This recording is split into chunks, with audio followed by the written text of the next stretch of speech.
To listen to the Maharishikaa in your language, please click on the wheel in the bottom right-hand corner. You're invited to a live online satsang with Maharishikaa Preeti this Sunday. To know more, click the link in the description below.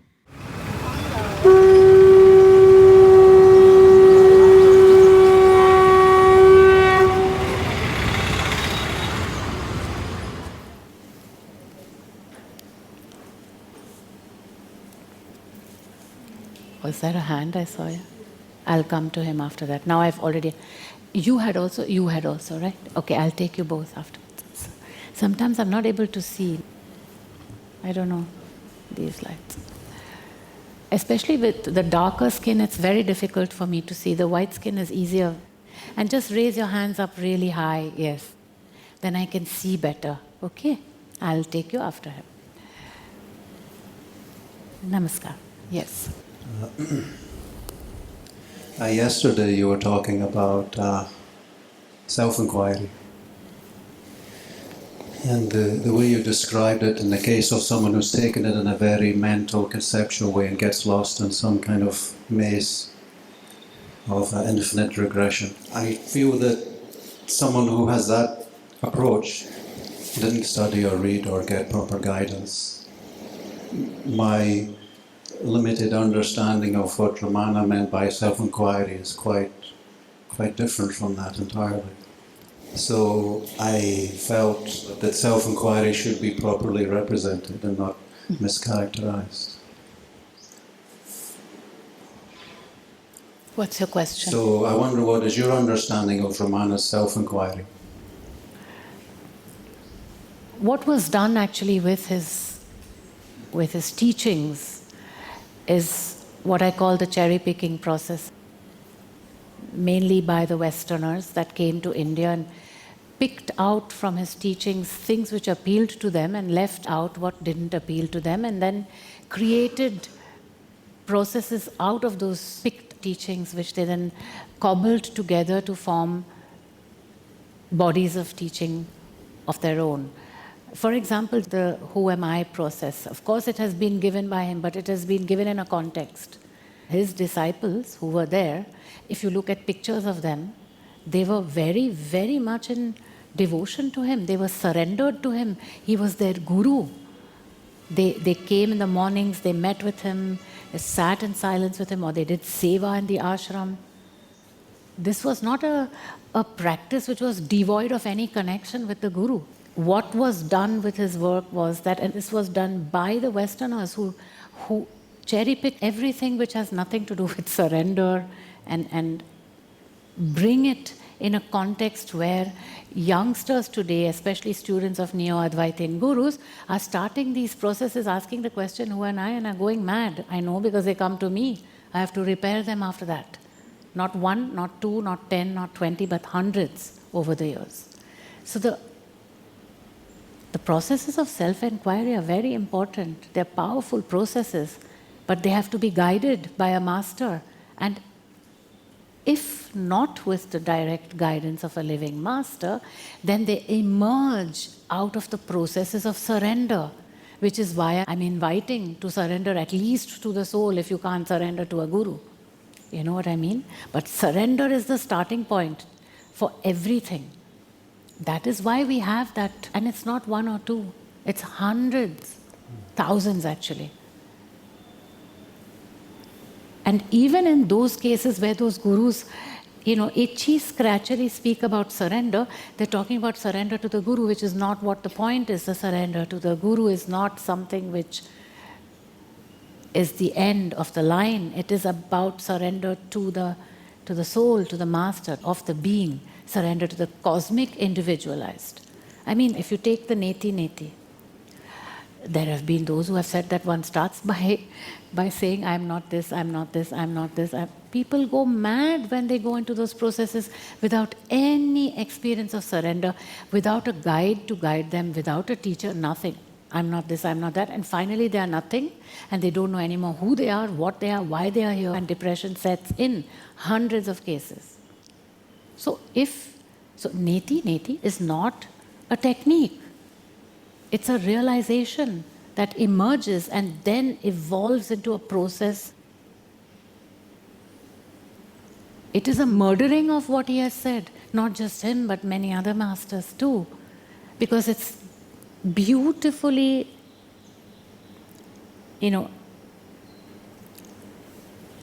excised from any form of surrender. Of course, one will be a very successful master if one makes everybody surrender to one, because people love to have that devotional mood and everybody's hugging each other. But it is not a surrender to the master. Also is something, it is love. It is when you feel love for that person who's there in front of you, guiding you, showing you, that is surrender. And in that surrender you feel more love. Then you feel this love, you surrender more. You surrender, you feel more love. It's a beautiful dance. It's a Leela of Radha Krishna. And instead of that, it has been turned into a strictly conceptual exercise of analysis, psychological analysis. This is not what self-realization is. It is not a result of analysis or of self-reflection. Its starting point, without any doubt whatsoever, is surrender. And how often do you hear that word? Unless it's in context with you have to surrender to the Guru. Like everybody's a devil if they don't.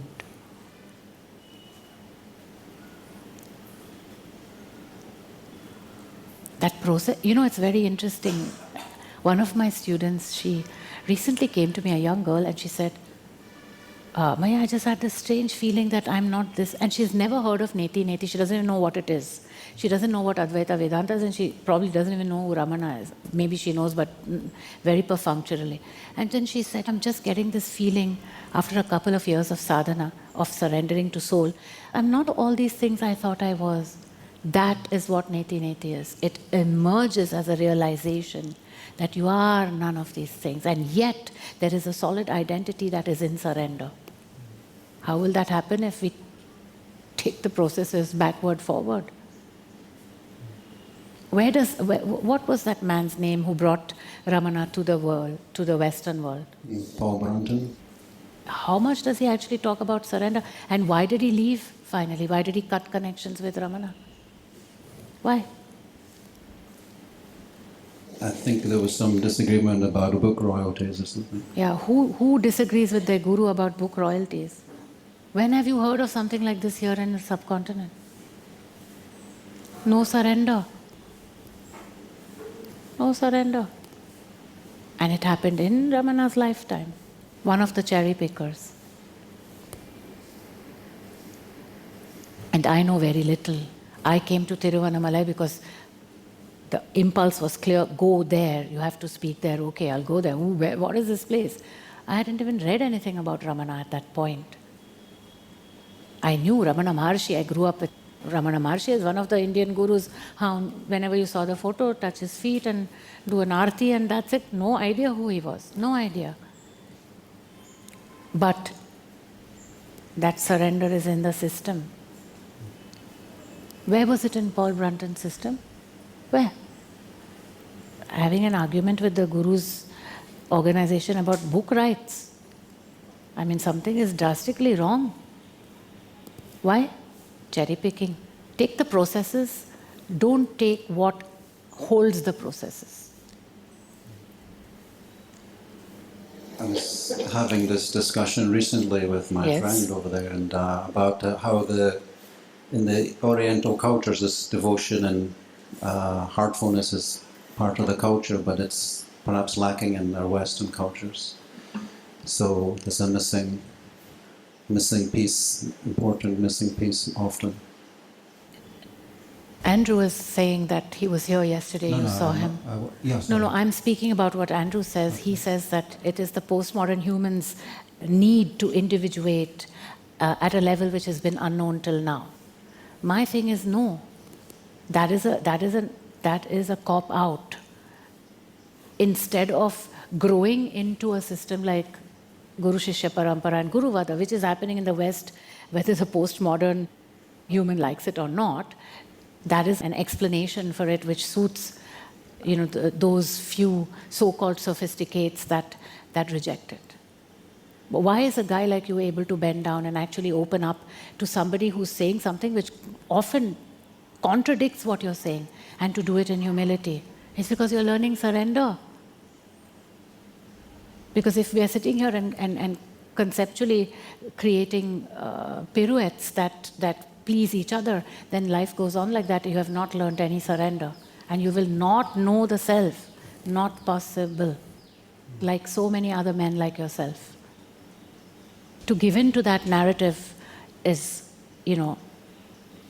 possibly needed by him currently because he has to deal with what happened to him, but otherwise no. And he did an amazing job. His students, now they're the ones who don't have a guru. He's okay, he's walking around still. So this cherry-picking thing has to be nipped in the bud, If you're taking from a guru, you have to take fully and give fully. Otherwise, leave and go. Which is what he did. When time came to give, then he cut, And that's why the teachings that he has focused on, and many Westerners focus on, is not surrender. How many Westerners have written about Ramana in the context of surrender? Show me. I mean, I don't know because I have no idea about all those books, but I'm very sure there'll be very few. He's a sincere sadhak, but also quite a scholar called David Godman, who's written many books, and he has quite an appreciation of the surrender. Of surrender. So one that you can think of. Amongst the hundreds of thousands of disciples of Ramana in the West. Surrender is the key. That's the key. It's the golden key. And surrender to the Guru is not the golden key. Surrender to the soul is the golden key. The Guru is here to facilitate that. But if there is no surrender to the Guru, then that facilitation is rendered invalid. So it's a story for Westerners. I feel that the Western disciples I have are gradually learning surrender. They are bending, they are understanding. They want to clear out that genetic inheritance, and they want to pierce through that wall of resistance to this ancient and powerful concept. It's not even just a concept, it's an offering that life is offering. It's a beautiful thing. It's not about going and kissing the Guru's feet and falling there and slobbering all over them. That's not what it is. And hugging them around, and I don't know. It's not about that. It's about internal love, feeling the pain of the Guru also. Not just looking at them as some Jesus figure that's just infallible so that you can crucify him as soon as he forgets himself for a moment. That is not acceptable. And that cherry picking is what has led to the idea of these processes being what they are. Where the surrender part has been forgotten, largely. And certainly there are a few, and I'm glad there are. But the whole thing has to boil down to you yourself now. It's many years that you've been talking about, the teachings and the positions and the viewpoints and so on. Finally, it's about your personal experience, Shiva. It is about that, finally, It's about the sweetness of surrender and experiencing it in this lifetime. And from there growing, that sadness has to go away and be replaced by joy. That madness has to go away and be replaced by joy. It's not normal what's going on. Are you talking about me? Yes. Not about that pillar over there. I don't feel, I may be mad, but not very sad. Good. Even better? But sad sometimes, sure. I have difficulty when I go back to the West. I get into heaviness. So far, up to now. Heavy what? When I go back to the West, I often have a difficulty, and I get into quite difficult, heavy, tamasic mind states. Because you are not tuning into your soul, because all these years you have refused it. You come to India and then you walk around, drink tea and talk to people. That's not what you have to be here for. You are here to do some real work, and that is the sadhana, the practice of surrender. That's why you've come to me so many times. It's to surrender to the soul. You can sit in the tea shops and chat with people, but that's all entertainment. The real work is listen. What is the soul saying? Discern, discern, discern. Is this impulse coming from source, or is it coming from the ego? That discernment practice is a must every moment, especially for you. There are newcomers, people who have come for the first time. They are, they're still like checking it out and seeing the cows. Man, there are cows on the street. That is different. But there are cows on the street. Long enough. Cow shit also. Cow pats also. Exactly, because you've stepped in them. Your time is now to do this. Seriously, take up this sadhana.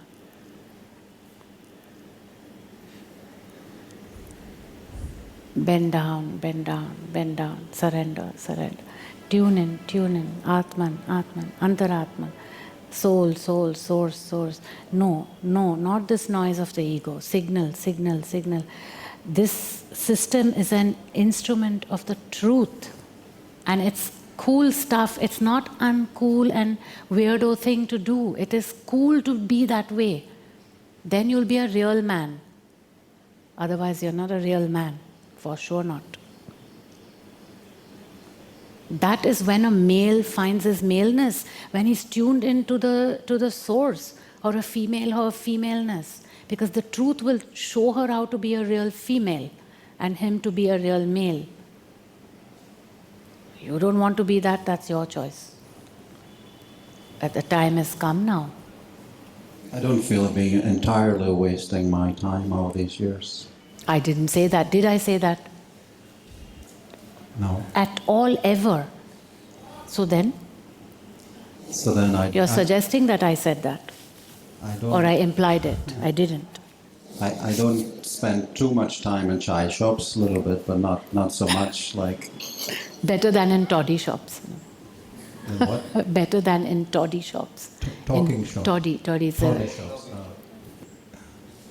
Toddy है तो सब पता है आपको.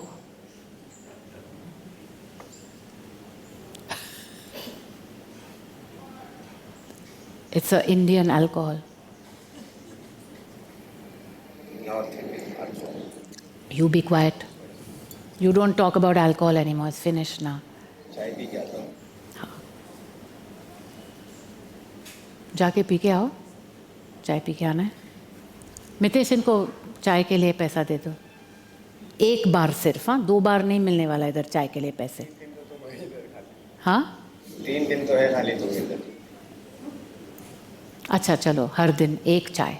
Okay. We pay for 1 tea for him every day. Today, tomorrow and day after.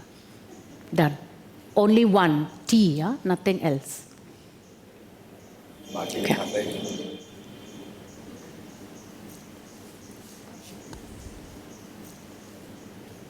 It's your choice now. What do you want to do?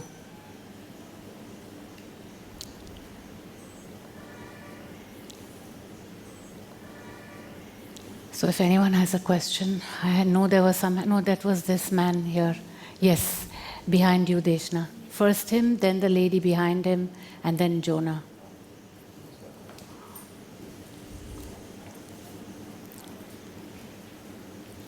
I'll keep frying you every time you come and sit on that chair. Ghee roast.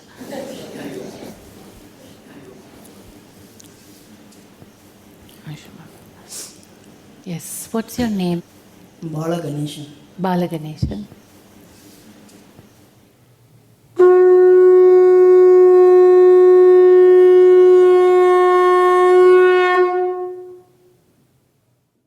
You're invited to a live online satsang with Maharishikaa Preeti this Sunday. To know more, click the link in the description below.